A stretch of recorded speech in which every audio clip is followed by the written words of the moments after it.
Masya Allah, penampakan pelangi di Bandar Aceh.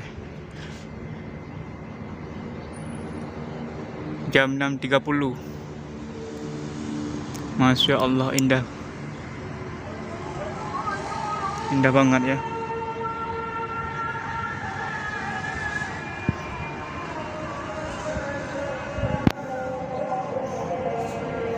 Daerah Gunung Selawar.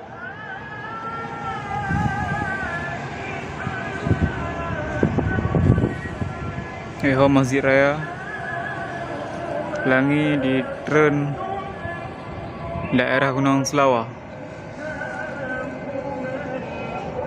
Nampaknya dua abah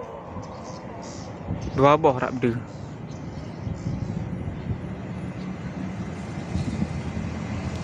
Masya Allah, tumbuh langit nan daerah hutan kerak ada sabah tu kita bote ada lah